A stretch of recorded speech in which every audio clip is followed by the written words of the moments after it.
Well,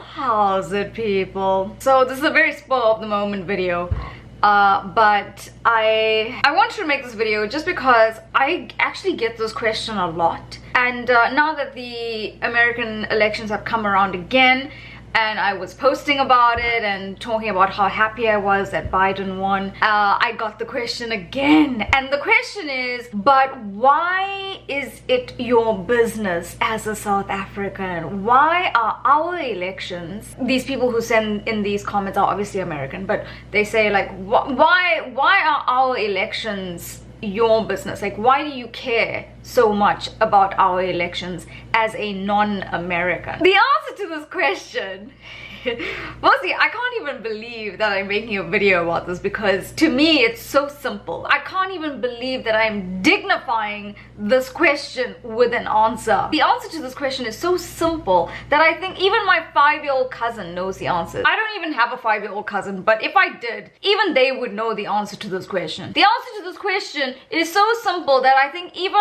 my pet dog Oslo knows the answer to this question, and Oslo is doof.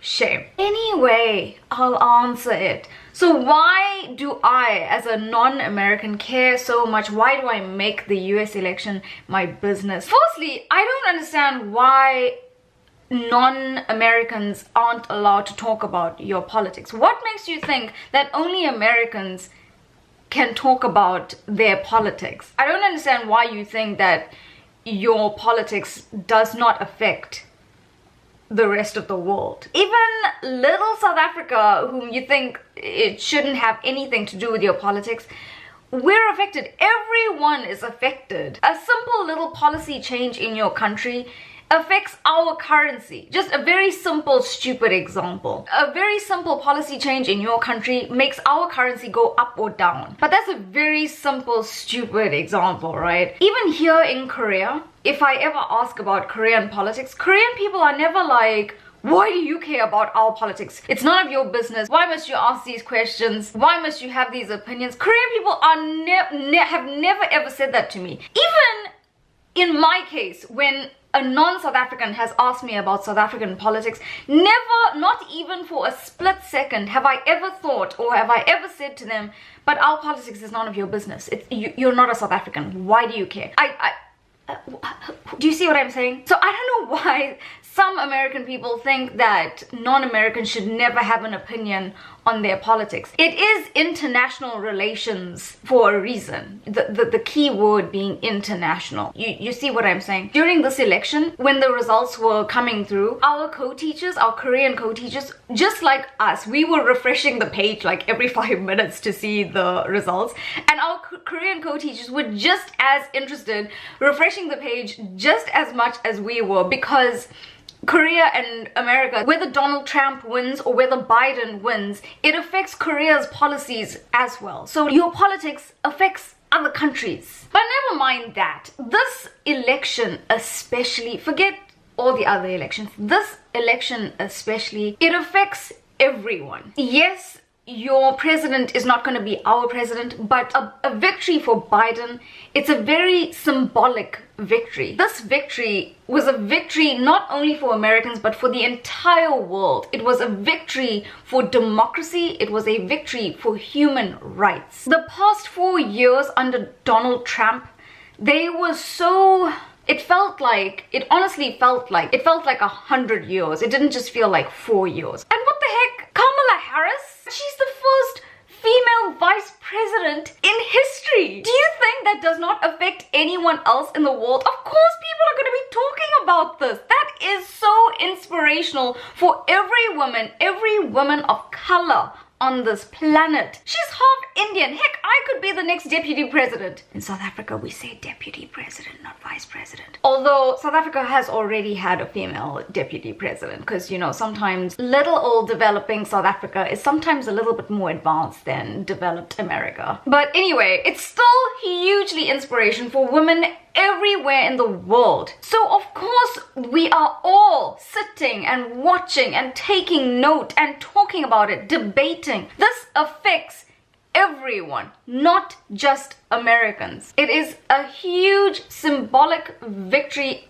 for a lot of people in the entire world. Sometimes people confuse politics with human rights. We need to not confuse those. Donald Trump, he made a lot of violations against human rights. I don't even think he knows what politics is, but he made a lot of violations against human rights. So I'm allowed to comment on his violations against human rights. You know why? Because I'm a human. That's not politics anymore. That's human rights that we're concerned with. And please also don't think that these so-called leaders like Donald Trump, don't think that he has no influence in countries that are not the United States of America. Because I noticed within my own country, I noticed when Donald Trump came into power, when he spoke and when he spewed all that hate and racism and xenophobia and transphobia and all the phobias, it almost like it riled up people with those same views in other countries. I saw it within my own country. We forget how much of an impact these so-called leaders have because the rest of us are sitting and watching. And people think, you know, well, if the leader of the United States can say those things, then so can I. So please do not think that your politics, your leaders do not influence people in other countries. It does, inevitably. And so the rest of us have every right to talk about it and have views on it. It's as simple as that. Finished and klar. Honestly, this week has felt like 6 months. We've been waiting for this moment for so long, and finally the election came. And then we got so close. Biden was so close, sitting on 264 or something. And then it just came to like a standstill. And like that period from 264 to his win, it felt like 100 years. It was the most excruciating wait I've ever endured as a South African. But it's finally here. He's won, and I think the entire world has breathed a sigh of relief because we are just... to think that we almost had another 4 years of that nightmare.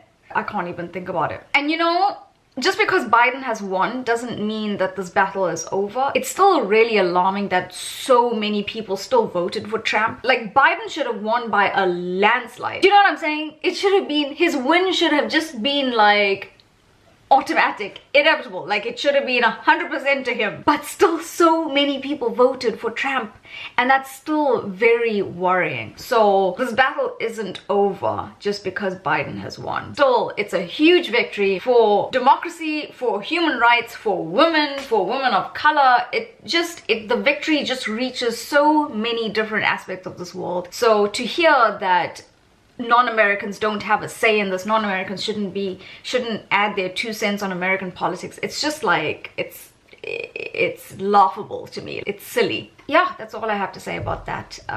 Once again, if you're an American citizen, if you're one of my American friends, if you're an American subscriber, I want to say a huge congratulations to you. When I woke up to the news this morning, I think I screamed because I was just so happy to just finally hear that Biden has officially taken it. And also, I know Biden, please do not tell me how flawed Biden is. I know, I've heard that he's flawed, but let me tell you something. If he's flawed, then what on earth is Trump? And quite frankly, if I have to choose between a very flawed Biden and a very so flawed he's rotten Trump, it's a very easy decision, hey? Well, thank you for listening to my TED Talk. I will see you next time with a new video. A video where I respond to your very unpopular opinions. Some of you should not be allowed to have opinions as far as I'm concerned. Alright, I'll see you then. Goodbye.